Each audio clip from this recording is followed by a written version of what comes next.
Welcome to Commander Center episode 134, and this week we'll be looking at Mark Richter's Selvala Explorer Returned deck. I'm Dana. I'm Max. And I'm Chris. All right, guys. Time traveling to the very near future of GP Vegas week. So when this show airs, Max and I will be in the desert, and Chris will be back home in Wisconsin still. Yeah, in like a real state. Nevada's a state-ish. It's a dry state-ish.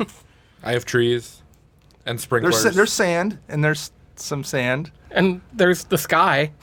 That's all I can get. I do think it would be more. I would much prefer if this GP was in February. I would like to go to the desert when it's cold here versus go to the desert when it's still nice here. I'm leaving Wisconsin. I don't care when it is. Yeah. Yeah. At this point, even when we're recording this, we're only 2 weeks away. Yeah, less than that. 2 weeks from the GP, but we'll be leaving before then. We leave in a week. I'm getting hyped. I'm going to come back very tan because I do not plan on leaving the pool for about a day and a half. Nice. That sounds like a good plan.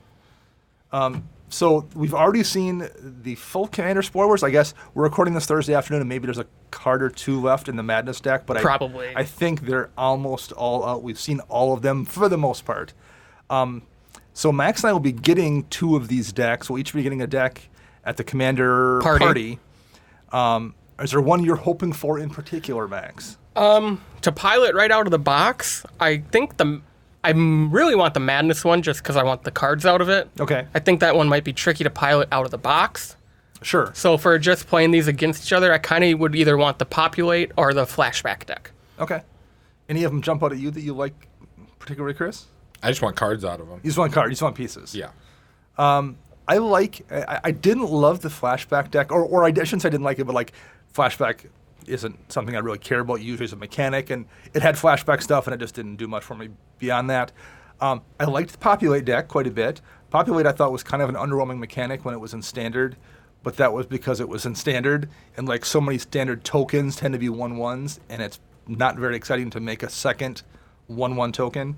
But this deck has so many things that make big tokens and interesting weird tokens, and being able to copy those tokens is much cooler. So that deck has kind of impressed me, and I was not expecting to like the Madness deck. There's a lot of fun, stupid stuff in there. Yeah. Chainer is a really cool card. I want it so bad. Grievin a lot. So we'll be doing, I'm sure at some point we're breaking these decks down and doing a show on them, but the last 2 I've definitely liked quite a bit. So I would not mind the Populate one or the Madness one for the Commander party either. But there's a lot of decent cards in there for other decks as well. So Yeah. I'm sure No, let's do this deck tech. Let's do this deck tech. Okay. This is a Selvala Explorer Returned deck sent to us by Patron supporter Mark Richter, who actually happens to be a local player and a local card alterer as well. Correct. Although we haven't seen Mark lately, I think his work schedule has shifted, so he's working afternoons or nights, so he has missed Commander night for the last 6 or 8 weeks, I would guess. Yeah, like he works like a second shift, so he Yeah. probably goes in mid-afternoon, works till 11 o'clock at night or something like that. But he does really nice alters. We gave away that Wayline of Anticipation That's right, we did, yeah. a few months back. And he did the Veil of the Nightclad in my Vela deck is altered as one that Mark altered. So he has really nice work. He's a good dude to play with. So we have played with him. We've actually seen this deck. And I think Chris has probably seen it quite a bit more too because you play a lot of 1v1 Commander. There's a 1v1 tournament scene here in town. And this for a while was Mark's 1v1 deck. But there's no Paradox Engine anymore. So that kind Because of it deserved the ban hammer. But for the competitive stuff, it did kill a lot of those competitive Yes. 1v1 decks, this being one. So Mark has some notes here. Max, you want to give us his notes? Yep.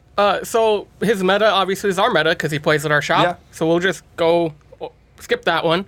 What does the deck try to do? It plays untap effects, mana ramp, and the different win cons such as Approach of the Second Sun, Crater Hoof, or God Eternal Ronus, and then Aetherflux Reservoir. Weaknesses are improvements he'd like us to focus on. He likes funky win conditions, so any suggestions there, it'd be cool. Weaknesses would be if someone takes Selvala or just locks it down so it can't do its ability. Okay. And then the budget is, well, he hasn't played in like 6 months, so suggest some cards and he'll see what he can do.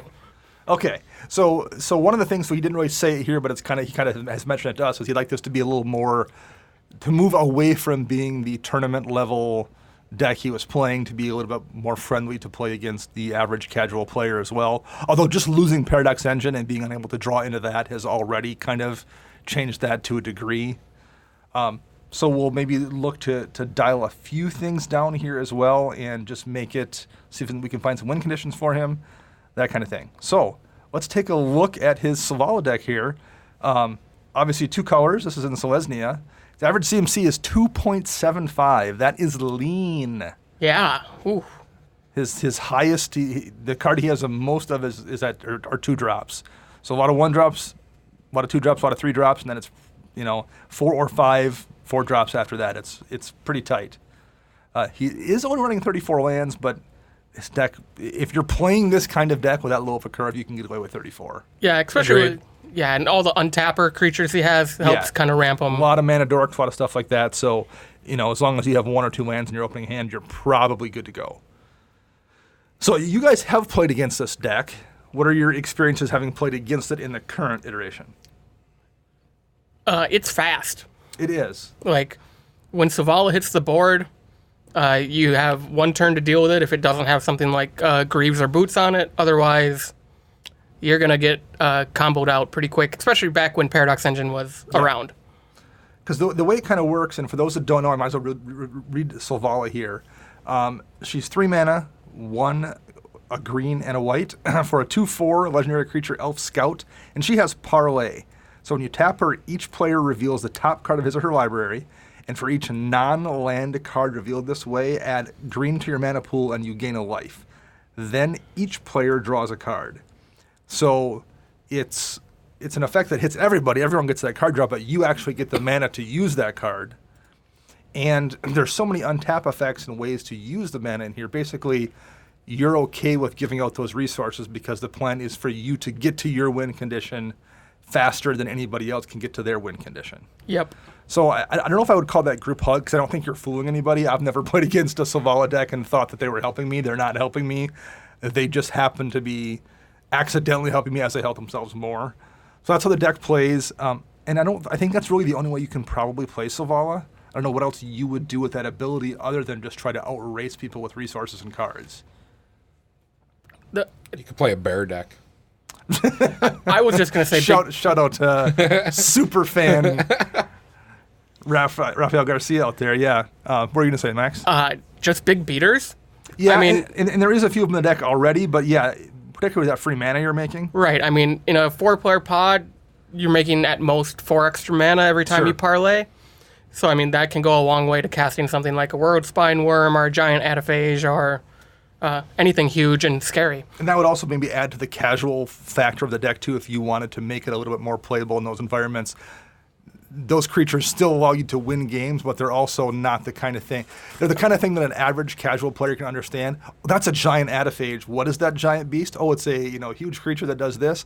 But they can grok that, whereas some of the Selvala stuff, a casual player isn't going to quite understand what all this tapping and untapping is going to eventually accomplish. Whereas the big beaters can still allow you to win, but it's also something pretty friendly to a noob. So I think that's a good thing to maybe switch a little bit here too. Man, the land base is pretty tight. This deck's going to be tricky. I mean, we'll go over everything, but the fact that it was a competitive 1v1 deck not that long ago and hasn't changed too much means he's running it relatively tight as is. Yeah. Like there's a Cavern of Souls in here, despite the fact that there's only probably 7 or 8 different elves in the deck, just because Selvala Just is for an elf. Selvala. But in that environment, if you are playing a competitive environment where you don't care about value and you're just trying to run as perfectly as possible, the ability to make sure your commander gets cast onto the field is worth the price of Cavern of Souls. Yeah, it's definitely something you want to see in your opening hand with this type of deck. Now, that would be a card also, though, if you were looking to take this deck and make it into something a little more casual friendly, you could take Cavern of Souls or at least turn it into some other interesting cards, because the odds of no one's probably going to be countering your Selvala in a way they will in 1v1. I would in a heartbeat. I'm not saying I'll take it out. I'm just saying like it's less necessary. The reality is, if Cavern of Souls was a $5 card, it would be in every deck. I'd have it in every deck at $5, just for the commander purpose. But it's not a $5 card. It's a It better not become a $5 card, I swear. I guess my argument to taking it out would be that you run it in Isperia. Yes. Isperia is a very casual deck. Sure. And you're in blue and white, so you already have counter magic to protect your general.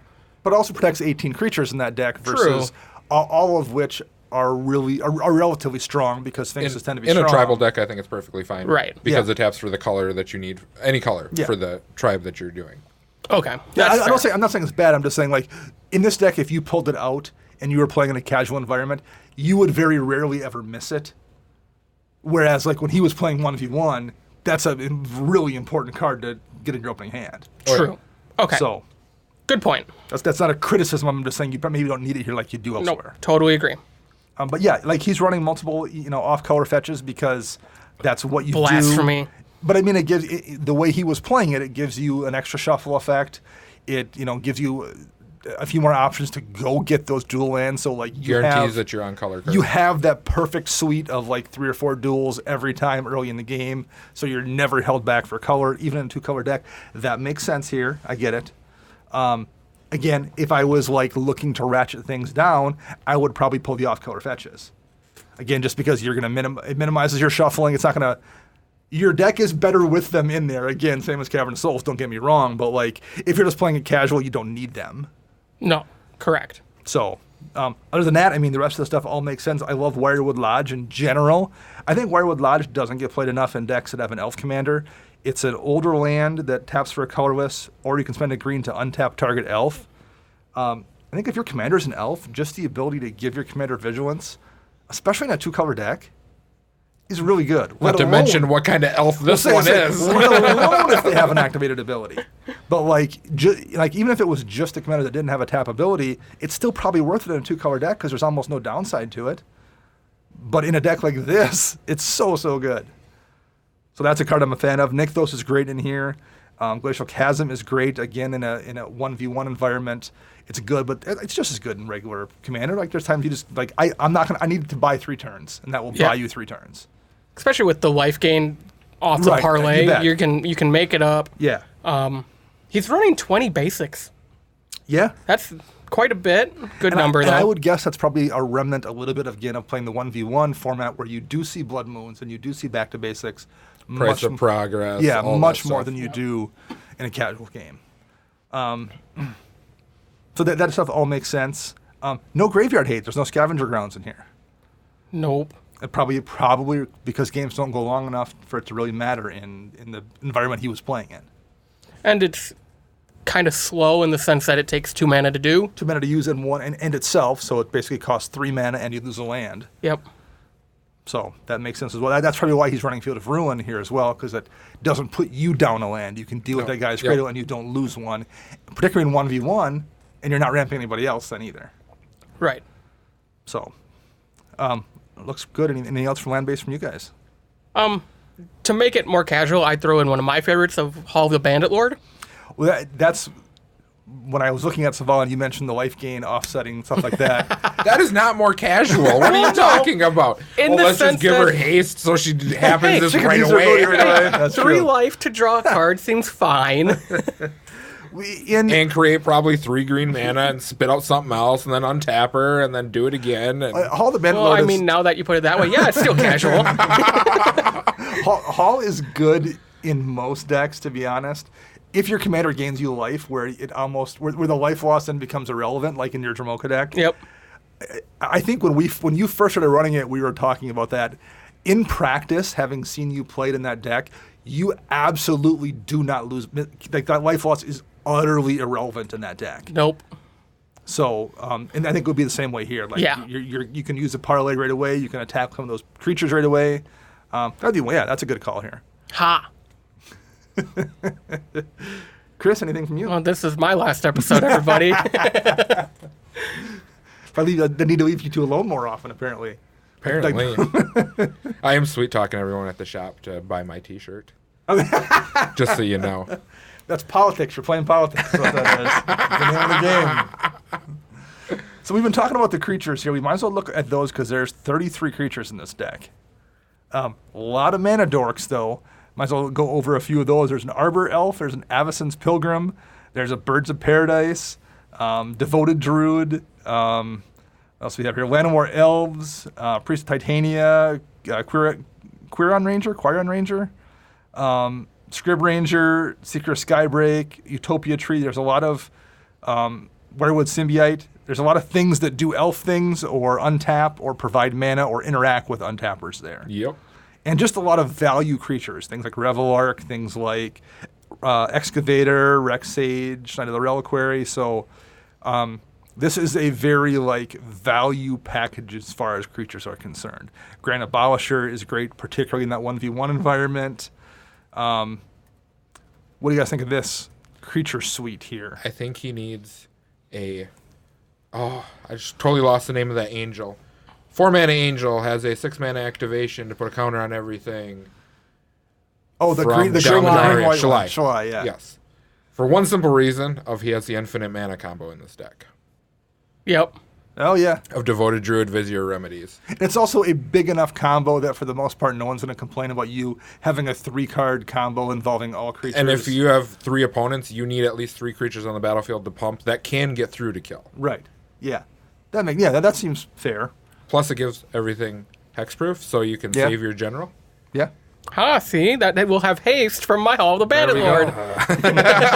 And I think Shalai's more of a nice casual card that won't hurt anything. And as a 3/4 body anyways, it would just be nice to have. How about you, Max? I think you should just go all in on Elf Tribal. Really? Oh, you could. Certainly. You certainly could. People usually go like Freyleys or Mono Green Azeri. Yep.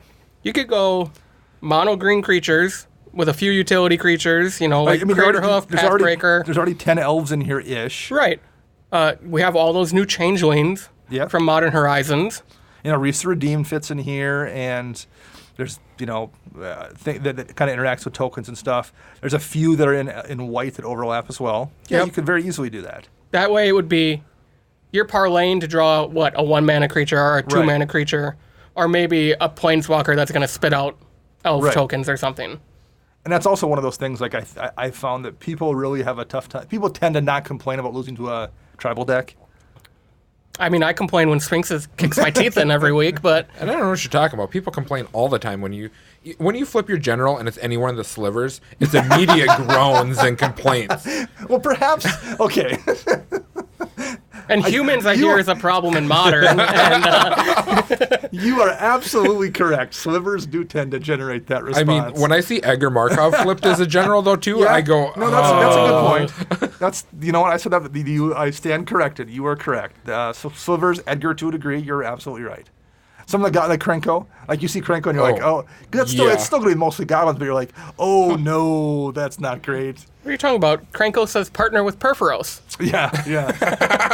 And impact tremors and everything else. Oh, so gross.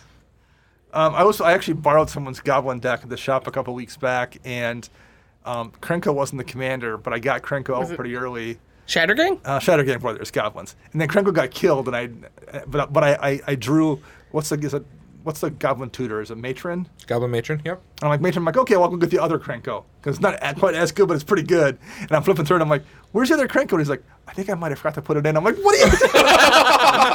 What are you doing? And then it threw me. I was totally tilted then. I was like, problem is solved. I'll get the new Krenko. It's almost as good. All of a sudden, he realizes his deck has a crease in every single card down the middle. What are you doing to me? Yeah, so then I had to get something else, and that didn't work. But anyway. So yeah, no, I like the idea of elves. I also like your idea, Max, of just replacing a couple things here with the giant Adaphage type creatures that are going to still be effective if you can get them out. And this deck has no problem making mana. Right. For instance, Azusa Lost But Seeking is in this deck. Yep. Obviously for the 1v1 format to get more lands out to stay ahead of your competition. In the casual format, this doesn't really have a place in this deck because you don't really have a lands matter theme. Right. And you're not playing big fatties. Right, and you're not playing big fatties. So that could easily be swapped out for a big fatty or just a ramp spell in general. Just put in a Sylvan Scrying or a Pier's Whim or a Skyshroud Claim or something like that. Yeah, that makes sense. How about the instant speed spells here? And read them to us, Max. Instants. Okay, come on, Architect, pay attention. Instants. So there are 12 of them. We have Angel's Grace, Beast Within, Court of Calling, Crop Rotation, Deglamor, Eladamri's Call, Lapse of Certainty, Mana Tithe, Nature's Claim, Path to Exile, Swords to Plowshares, and Vitalize. Here's another one where you can really tell this is a 1v1 Yes, you tournament can. deck when you're looking at Angel's Grace, Lapse of Certainty, Mana Tithe. The one I'm surprised isn't in here is Autumn's Veil and Veil of Autumn and Summer's Veil. The two new ones, the new one and the old one. And the old one, yeah. 'Cause those are also kind of staples of It doing is that. Veil of Summer and Autumn's Veil. There we go. They should have given those the same formatting on the names. It should have been Veil of Summer and Veil of Autumn, or Summer's Veil and Autumn's Veil. The fact that they switched them around drives me nuts. Right. So yeah, I'm surprised those aren't in here. But the rest, this is a very competitive looking list because of those cards that are really niche, and to be honest, not that good in a 4-player casual environment. You'll occasionally Mana Tithe somebody, but not Mana Tithe is a great card in 1v1. And in a 4-player game, for every cool story, because I've seen Mana Tithe wreck somebody before. So have I. But there's also a bunch of times, because I've ran it in decks where I draw it and I've had it in hand for 3 turns and I've never got a chance to cast it too. Because someone can pay At the that mana. point, I just Yeah. cast it and just be like, I just want I to might get as rid of well- this right, card. right. Get rid of it. So that's one I would probably definitely replace with something else. Maybe even one of those Veil cards. Yeah. And there's a ton of creatures in this deck. I mean, again, this isn't a super casual card, but like nature. What's a Glimpse of Nature? There's so many creatures here. Glimpse of Nature is just going to accidentally, like worst case scenario, is a lot of times it's just going to draw you 2 cards, and there's going to be times it draws you 5 or 6. Yep. So that would be one I would maybe consider here. I would consider Weather the Storm. It's the new mono green storm card from Modern Horizons. Okay. It's 1 in a green for an instant, gain 3 life, storm. So if you go, even with the creatures in this list right now are very low costed, Right. on your turn you could go 1, 2, 3, 4, 5 creatures, all for 1 or 2 mana. Cast this, storm off, and you just charge it up your Aetherflux Reservoir to true. win the game. Yeah, it gets you in position quite Yeah. easily. I like that probably a little better than maybe like Angel's Grace Yeah. or even Mana Tithe, or, just because it does more in the multiplayer setting. Yeah. You can also use it not on your turn if you're facing up against a bunch of Yeah. blue decks that can cast a bunch of cantrips. And if you're looking to save yourself or save your board state too, Heroic Intervention and Teferi's Protection aren't in here, and neither Intervention I think is over $10 now. I drafted it at like 8, Did so you? it's Okay. close. It's close to 10. And Teferi's Protection is obviously super expensive. So, but actually, I was kind of surprised those weren't in here too. Are they just not good enough in 1v1? Okay, even Teferi's Protection. The format's so mana. fast that Yeah. unless you're playing a control deck, there's no point. Okay. Whereas in a 4-player game, those cards are so good. When a Wrath get cast every couple turns, yeah. Being able to totally dodge it, the opposite of Cyclonic Rift almost is super good. Vitalize, I like. Untap all creatures you control. For 1 mana, just being able to tap all those Mana Dorks and Selvala again, that's so good in this deck. Or just re-equip your board ready to like block. Yeah. Right, yeah, the worst case scenario is a surprise combat trick. Right. All your stuff is untapped. But alone the ability to use it offensively. It's a really good card. Anything else there? I mean, I like Crop Rotation. Court of Calling, it goes and gets something. I get it. You have all the creatures to convoke. Maybe Worldly Tutor just might be a little more casual friendly, Yeah. but it's way more expensive. I'd Right. run both of them. Oh, yeah, I probably would too. Yeah, and sometimes, like I said, you just need to get the win condition. Yep. And everything in this deck that is a win condition is a... And also, this is pretty toolboxy between things like Knight of the Reliquary and Mother of Runes, Harmonic... Excuse me, it's not Harmonic Leverage, Reclamation Sage. There's a lot of creatures that solve problems, too. Same thing. Oh, they are, aren't they? Harmonic Leverage, yeah, same thing as Reclamation Sage, Yeah. basically. Yep. But there's a lot of toolbox things that you can solve with Yeah. creature tutors here, too. So... I mean, Generous Gift would be a nice include just because it's Yeah. out and you already have Beast Within. And I would bet he hasn't updated this deck since Generous Gift was a card. Probably not. So, yeah, that would make sense as well. Planeswalkers. Chris, read them to us. We have the wonderful Garrick Wildspeaker and Nissa Who Shakes the World. Boom, boom, boom, boom, boom, boom. So Garrick Wildspeaker, this is some kind of thing we say sometimes about some cards, like Mystic Remora. You're never wrong. You're never ever. There's no situation where you put Mystic Remora in a deck and someone's going to say, "Why is that in your deck?" It's always good. Well, I mean, I'm playing mono red, but whatever. Right. Well, there we go. All right, you proved me wrong again. But Garrick Wildspeaker in green is just always good. I mean, it's a 2-mana planeswalker. But right. There you go. I'm so mad that you keep talking about Mr. You know how many people I've had come into the shop asking for that card? And I've had to go digging and we have none left. That's why it's $7. It was the first card I took in our draft. Yep. I took my 3 commanders, and that was the first one I grabbed with Mystic Remora. I spent an evening digging through my bulk box, and I found 2. I have 1 left. I had like 12 at one point in time. I used to find them in bulk, like just Mystic Remora after Mystic Remora, and I had not seen them in a while. But yeah, Garrick is, +1 for 4 mana, like you said, the untap 2 lands. And you said it's a 2-mana planeswalker, but if you are having something like a Nykthos or something. Oh, it's a free planeswalker. It's a free planeswalker sometimes. Making a 3/3 beast is usually pretty good, and it's only a -1 to do that.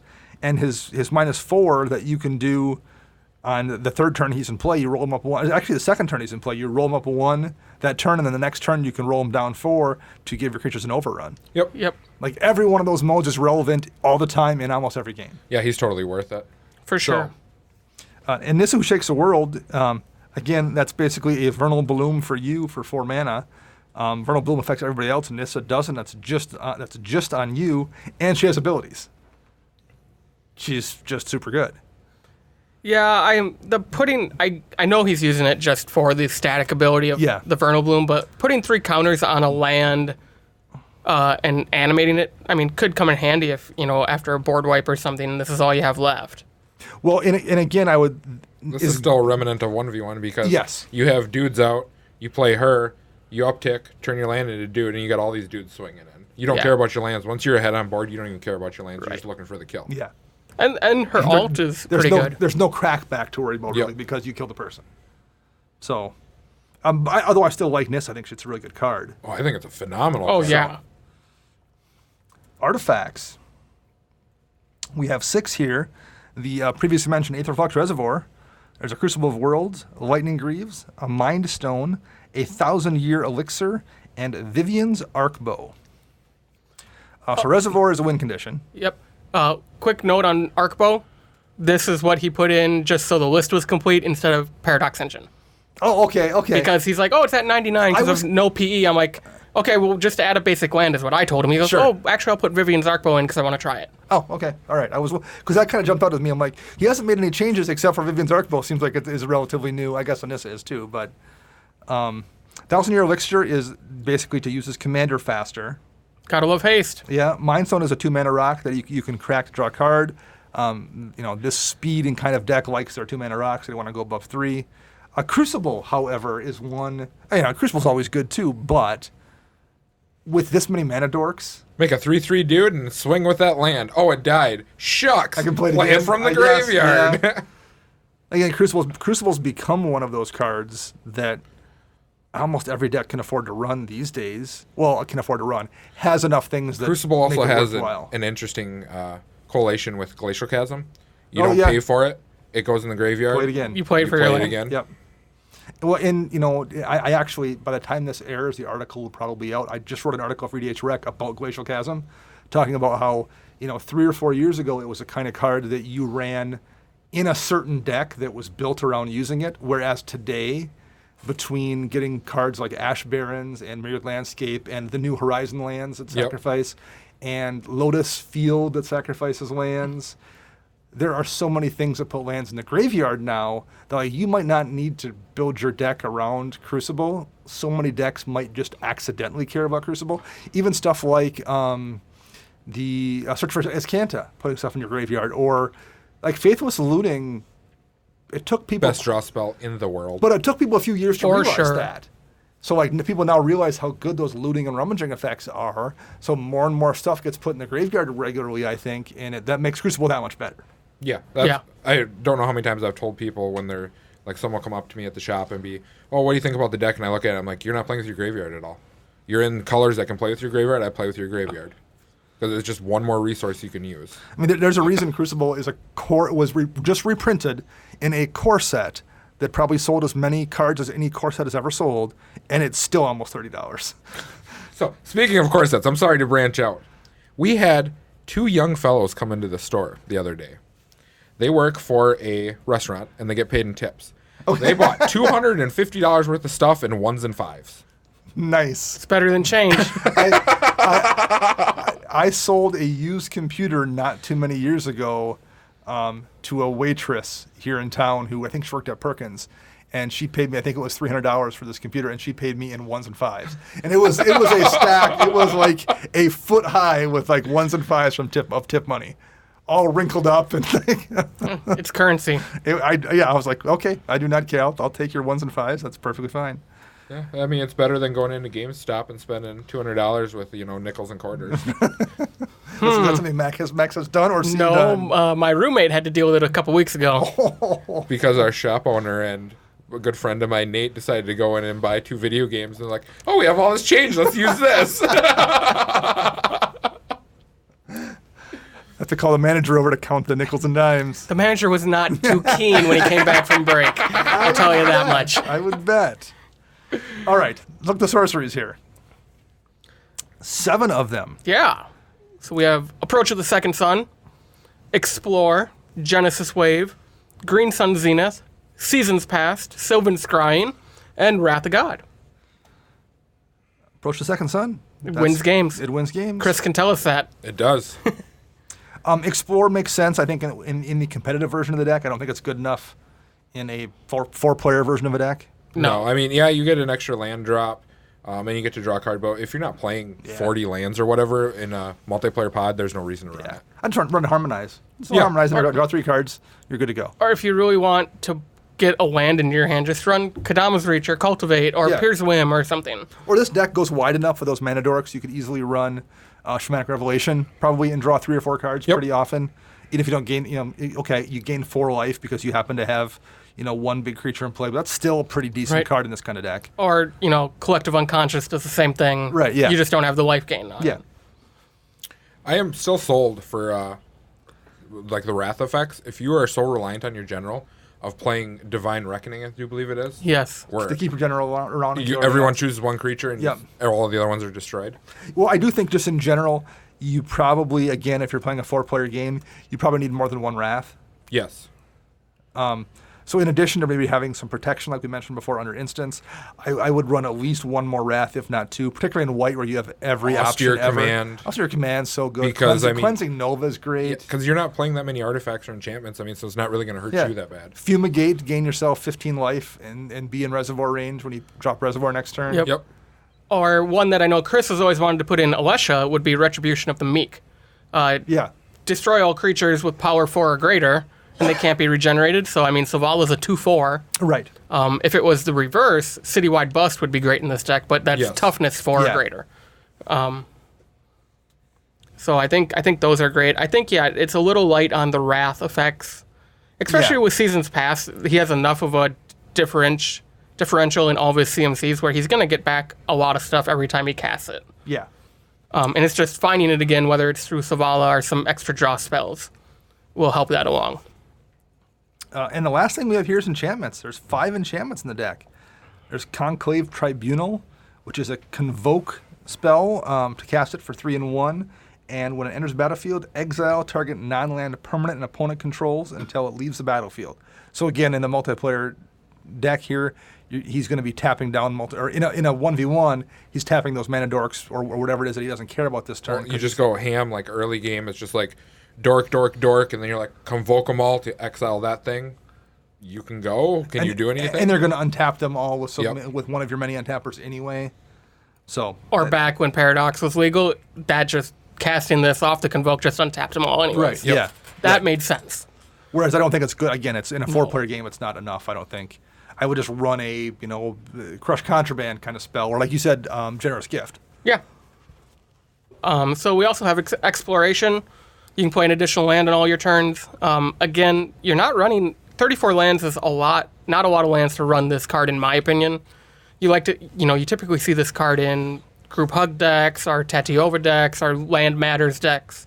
Or decks that don't have 14 mana dorks. Right. Like you have so many ways to produce mana beyond what you're going to use in a 4-player game versus a 1v1 game. Right. And especially because you are in green and white, you can't refill your hand very fast, even with Selvala. Right. Like, yeah, even if you get to parlay 2 or 3 times a turn, if you're playing 4 lands every round of the table, you're still sitting there with 1 to 2 cards in your hand if you're lucky. That's just, I would rather see like an Anthem or something like that. So if you go Elf Tribal, you can play like Vanquisher's Banner, because that's going to draw you a card every time you cast an elf. It pumps all your elves. Yep. Or you could run something like Dictate a Heliod, which has the flash and gives everything... Buffs those small buffs creatures all those up. small creatures up, and then you drop your Crater Hoof, and you just, boom. There's a Lignify in here, which is a card we tend to like around here. Yes. Oblivion Ring.